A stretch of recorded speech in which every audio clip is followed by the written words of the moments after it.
প্রিয় দর্শক, আসসালামু আলাইকুম এবং অনেক অনেক শুভকামনা সবার জন্যে। আওয়ামী রাজনীতিতে জড়িয়ে গিয়ে এবং আওয়ামী লীগ থেকে এমপি নমিনেশন পেয়ে এমপি হয়ে আমাদের বিশ্বসেরা অলরাউন্ডার সাকিব আল হাসান এতটাই বিতর্কিত হয়ে পড়েন যে গত বছর অক্টোবরে তার কেরিয়ারের শেষ টেস্টটি বাংলাদেশের মাটিতে তিনি খেলতে চেয়েছিলেন, কিন্তু তার দেশে ফেরা হয়নি। কারণ হলো ছাত্র জনতা উত্তেজিত হয়ে পড়েন, তাকে দেশে আসতে দিতে চাননি বাংলাদেশের মানুষ, এবং ক্রীড়া মন্ত্রণালয় তাকে পরামর্শ দেয় দেশে না আসবার জন্য, কারণ তার ঝুঁকি ছিল, জীবনের ঝুঁকি। তিনি আসেননি, তার সেই টেস্ট খেলা হয়নি।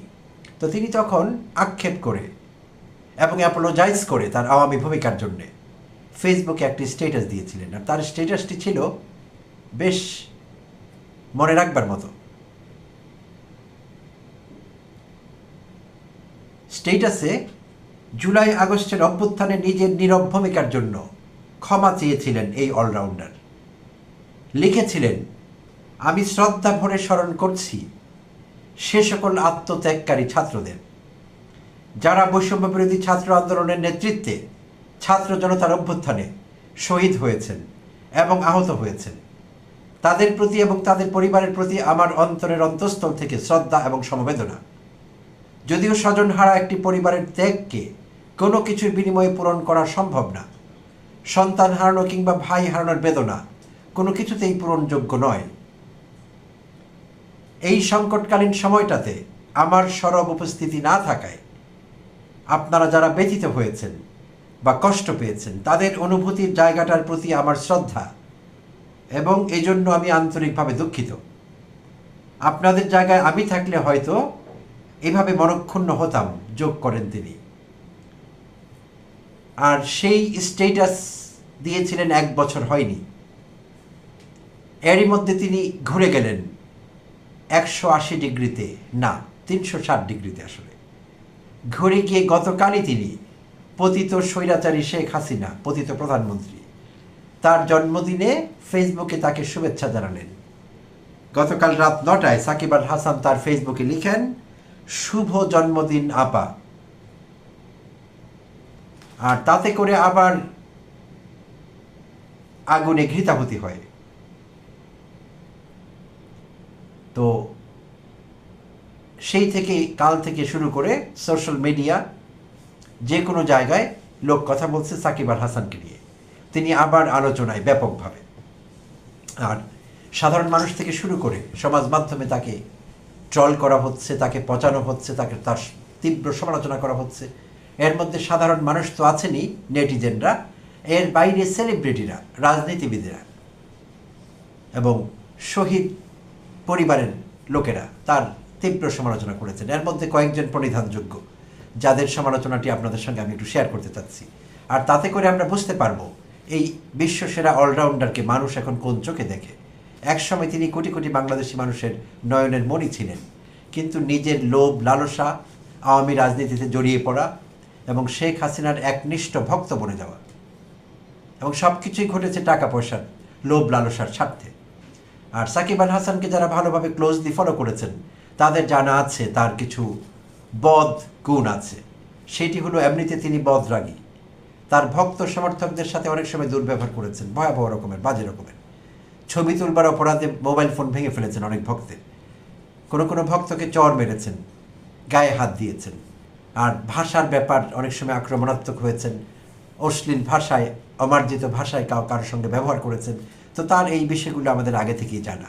আর এর বাইরেও নানা রকম কেলেঙ্কারিতে জড়িয়েছেন, ফিনান্সিয়াল ফ্রড, অর্থনৈতিক কেলেঙ্কারি, অর্থ পাচার, যেটাকে আমরা মানি লন্ডারিং বলি, শেয়ার মার্কেট কেলেঙ্কারি, এই জাতীয় বিষয়গুলোর সঙ্গে আষ্টে পৃষ্ঠে জড়িত হয়ে পড়েছিলেন এবং নিজের ইমেজ ভুলুণ্ঠিত করেছিলেন। আর সর্বশেষ নিজের ইমেজের শেষ পেরেকটি মারেন, নিজের ইমেজের সমাধানে শেষ পেরেক মারেন আওয়ামী রাজনীতিতে যুক্ত হয়ে এবং আওয়ামী লীগের এমপি হয়ে। তো আমরা ভেবেছিলাম গত বছর যে স্ট্যাটাস তিনি দিয়েছেন, যে তিনি বোধহয় তার ভুল বুঝতে পেরেছেন এবং তিনি বোধহয় সত্যি সত্যি অনুতপ্ত, রিগ্রেট করছেন, কিন্তু বোঝা গেল না।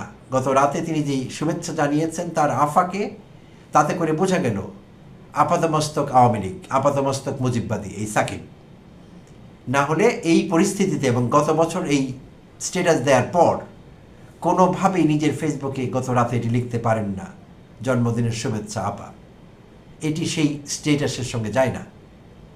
অ্যাপোলোজাইজ করেছিলেন থাকতে পারেননি বলে, আমাদের মনে কষ্ট হয়েছে সেটাও মেনশন করেছিলেন। তো কি হলো এটি? তো দেখা যাক তাকে কে কি বলেছেন, তার বিষয়ে অন্যদের কি ভাবনা। তার বিষয়ে মীর মুগ্ধের ভাই মীর স্নিগ্ধ মন্তব্য করেছেন সাকিব আল হাসান বিষয়ে। মন থেকে চাই জাহান্নামের নিকৃষ্ট স্থানে ঠাঁই হোক তোমার।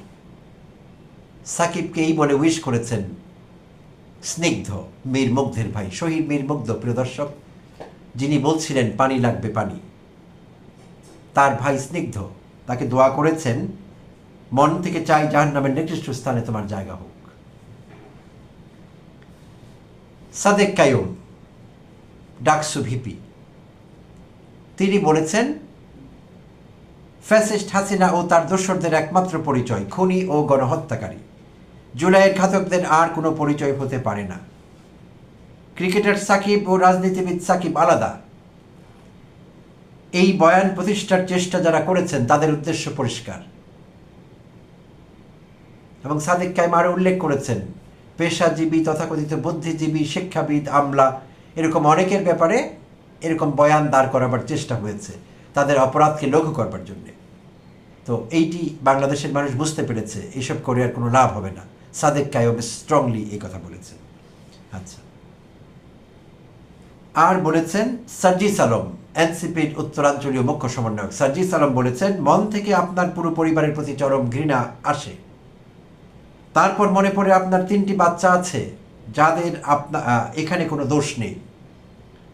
আমার মা যা দেখেছেন তিনি তা সহ্য করেছেন। আমি চাই না আপনার সন্তানের মা তা দেখেও সহ্য করুক। টাকার কাছে নিজেকে বেচে দেওয়া, তোর মতো লোভী শুয়োর রক্তে কেনা বাংলাদেশের জার্সি বাংলাদেশের মাটিতে আর কোনো দিন গায়ে দিতে পারবে না। সার্জিস আলম এভাবে ক্ষোভ প্রকাশ করেছেন। শহীদ মাহমুদুর রহমান সৈকতের বোন সাবরিনা আফরোজ সেবন্তী লিখেছেন তার ফেসবুকে, সুশীলরা আস্তে আস্তে সাকিবকে মাফ করে দিচ্ছিল, যে কি বা করার ছিল, তার কেরিয়ার নষ্ট করবে নাকি সে? ব্যক্তি সাকিব আর খেলোয়াড় সাকিব আলাদা ইত্যাদি। কিন্তু এই সাকিবই আবার যখন একটা গণহত্যাকারী খুনির জন্মদিনে তাকে আপা সম্বোধন করে শুভেচ্ছা জানায়, আমাদের সবার বোঝা হয়ে যায় কার অবদান কতখানি, কে কত বড় দালাল।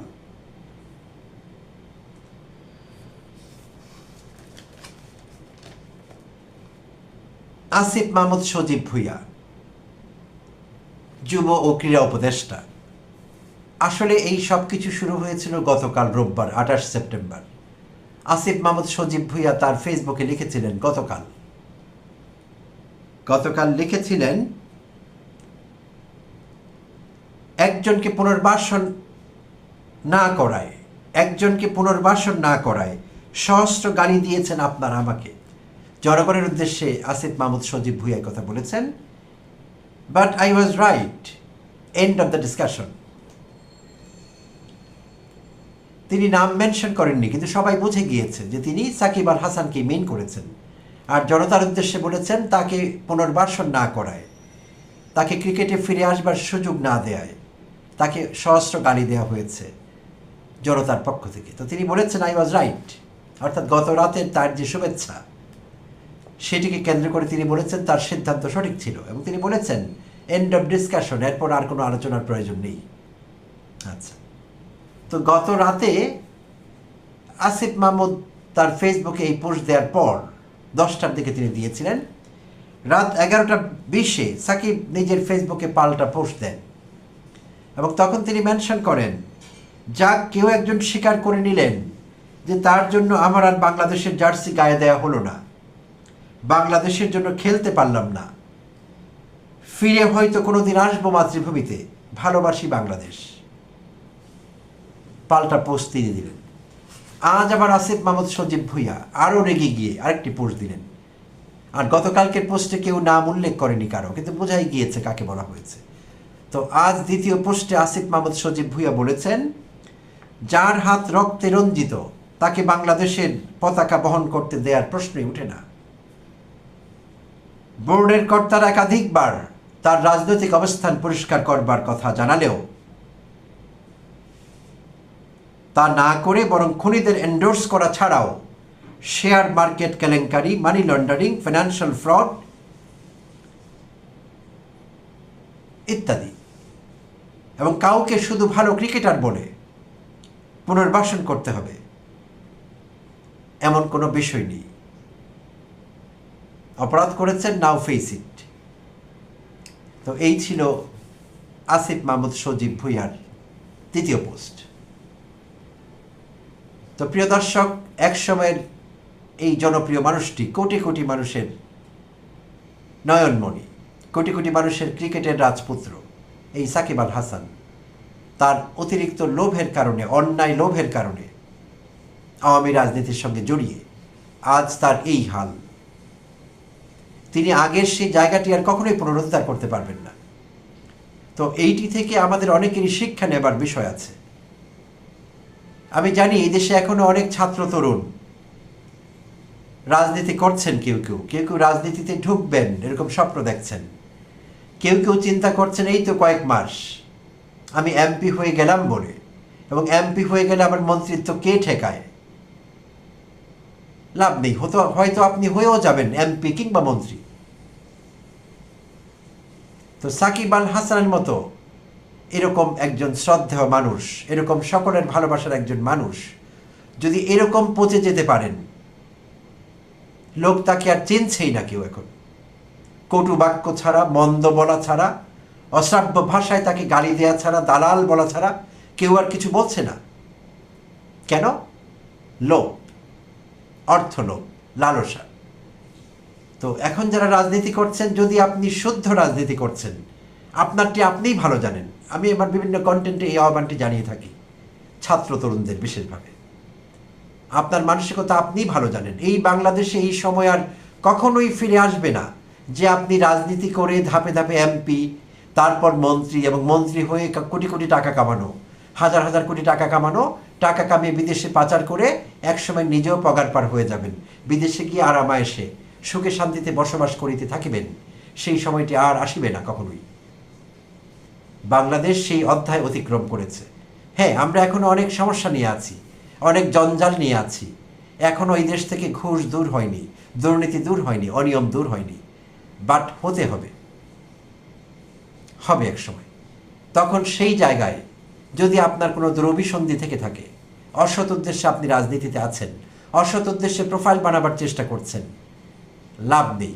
সাবধান হবার এখনই সময় আপনার জন্য, এবং পেশা পরিবর্তন করবার এখনই সময়। রাজনীতি নামক ব্যবসাটি আপনি আর করতে পারবেন না, চলবে না।